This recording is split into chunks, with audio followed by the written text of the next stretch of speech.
بسم الله الرحمن الرحيم، والصلاة والسلام على أشرف المرسلين. إخواني المشاهدين ببلدية حسي بحبح، أسف إليكم أخلص التحيات عبر هذا التدخل وعبر أثير الإنترنت. اسمحوا لي أو أستسمحكم للحظات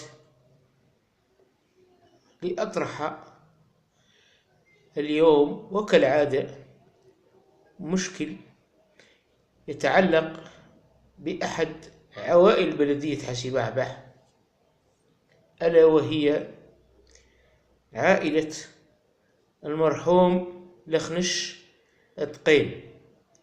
هذه العائلة تقيم بحي المقبرة بالقرب من الخزان المائي. حتى أحدد العنوان والمكان للسادة المشاهدين، كانت قد تعرضت في السابق إلى حادث عرضي يتمثل في تسرب الغاز الطبيعي في بيتها الموجود في هذا الحي السكني، وأدى ذلك وللأسف إلى انفجار قوي وضخم كانت حصيلته سقوط نصف المنزل. ولحسن الحظ لم يسجل هذا الحادث سقوط أي أرواح، يعني لحسن الحظ لا توجد خسائر بشرية. المهم أن وقع الذي وقع وشاء القدر أن يقع. المهم تقدمت المصالح المعنية، رئيس الدائرة والبلدية والحماية المدنية، لمعاينة أو لزيارة موقع هذا الحادث.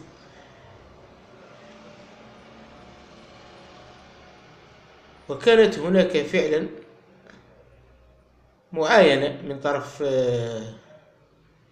مصالح الحماية المدنية وتسجيل للخسائر. طبعا التقرير موجود على مستوى هذه المصالح. ولما طلبت هذه العائلة من المسؤولين الذين كانوا آنذاك موجودين في مكان الحادث، ألا وهما رئيس البلدية ورئيس الدائرة، وعدهم رئيس الدائرة بإعادة بناء الجزء المتهدم،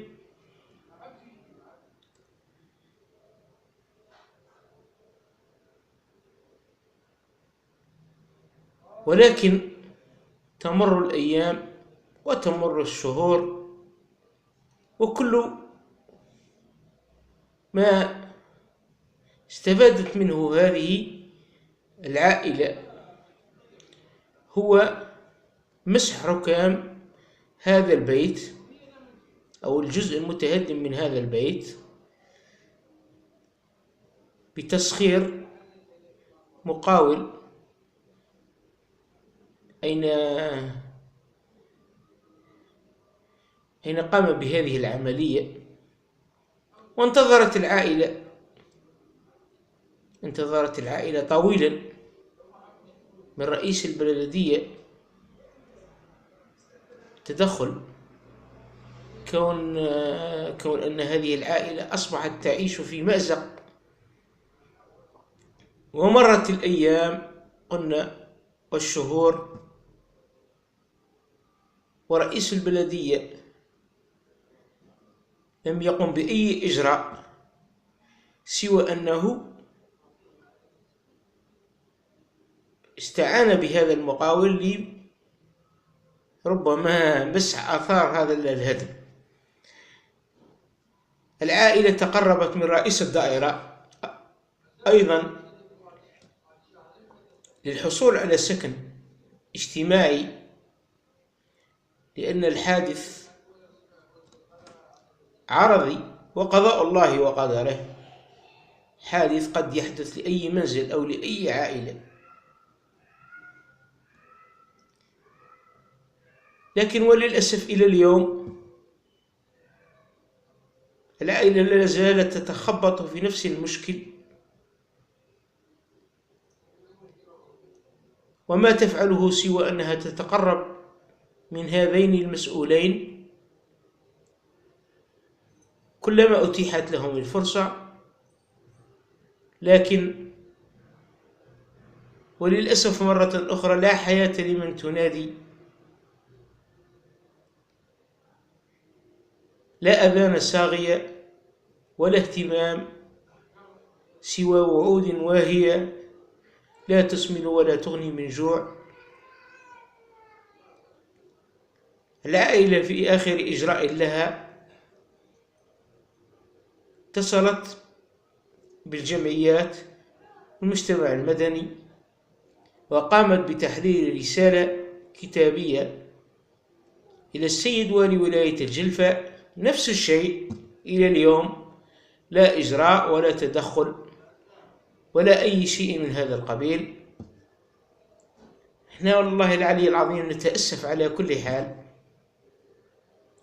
احنا أردنا من خلال هذا التدخل أن نوضح للسادة المشاهدين الوضع المأساوي الحقيقي الذي يعيشه المواطن البسيط، في حين أن أموال طائلة أقول طائلة تصرف في مشاريع مجارية، في حين أن إعانات تقدم إلى أشخاص هم ليسوا بحاجة إليها، في حين أن جمعيات تأخذ مبالغ، بعض الجمعيات تأخذ مبالغ ضخمة خيالية من جهات عديدة مانحة، مئات الملايين، وليس لها أي نشاط.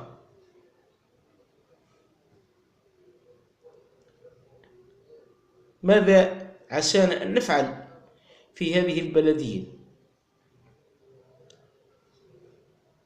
سؤالنا نطرحه على كل صاحب ضمير، على كل غير على هذه المدينة، على كل شخص ربما يريد أن يفعل شيئا ولا يستطيع. لكن ماذا نحن فاعلون؟ الفقراء والبسطاء والمحتاجين والمغبونين واليتامى والمساكين والمحرومين والأرامل والمطلقات وكبار السن وأصحاب الأمراض المزمنة يتخبطون في مشاكل منعزلين عن أي اهتمام من السلطات.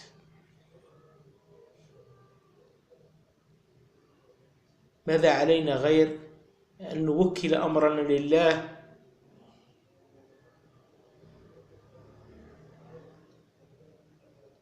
في الأخير؟ لا يسعني إلا أن أتوجه إلى جميع من يحب هذه المدينة وهذا الوطن. إن الوطن اليوم وكل مدينة يعيش فيها أي واحد منا هي أمانة في رقبته، وعلينا أن نصون هذه الأمانة ونحافظ عليها، لأنها أمانة 1.5 مليون شهيد ضحوا بأنفسهم من أجل تحرير هذه البلاد. أستودعكم الله الذي لا تضيع ودائعه، والسلام عليكم ورحمة الله تعالى وبركاته.